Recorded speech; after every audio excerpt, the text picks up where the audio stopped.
Қайырлы күн баршаңызға. Сіздермен бірге арайлым. Менің каналыма қош келдіңіздер.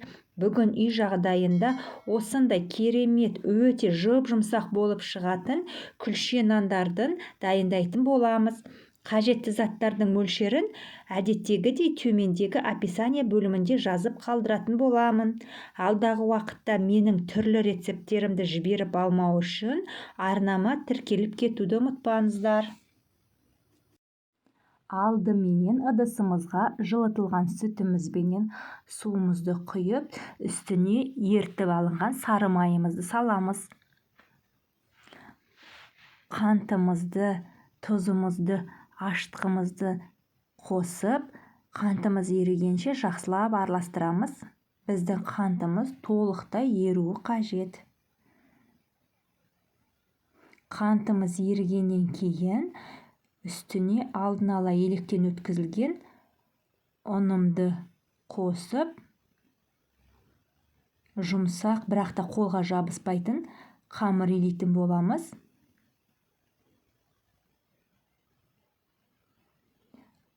Ұнды көрсетілген мөлшерден аз немесе кем қосуларыңызға болады, өйткені әр ұнның құрамы әртүрлі болып келгендіктен әр қамырға әрқалай кетеді.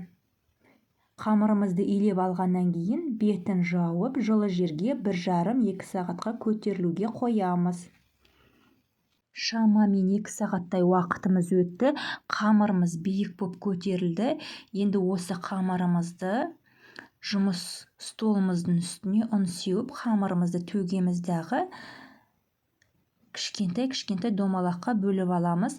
Таразының көмегімен өлшеп, бірдей ғып жасасаңыздар да болады. Мен көз мөлшерменен бөліп алдым. Әрбір бөлген бөлігімді дәл видеодағыдай домалақтап, формаға, яғни табамызға салып, арасын алшақ орналастырып салып, бетін жауып, 15 минутқа көтерілуге қойдым. 15 минуттың ішінде менің қамырларым кішкене көтерілді, томпайып. Енді қолымның көмегімен баса отырып, дәл видеодағыдай нандарымның формасын келтіріп алдым.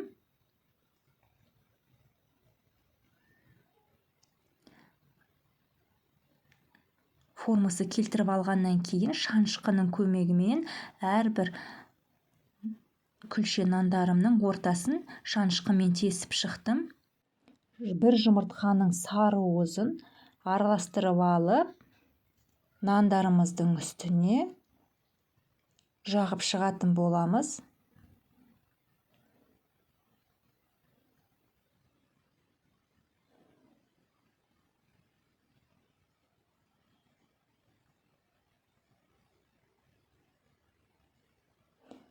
Сары уызын жағып болғаннан кейін бетіне күнжіт сепсеңіздер болады, әдемілік үшін. Күнжіт себу міндетті емес, сеппей де пісіре беруге болады. Енді бәрін сеуіп болғаннан кейін 190-200 градуста ысып тұрған пешімізге шамамен 20 минутта пісіріп аламыз. Мінекей, біздің күлше нандарымыз өте әдемі болып пісті. Ас болсын, видеоны менімен бірге толық қарағандарыңызға рахмет.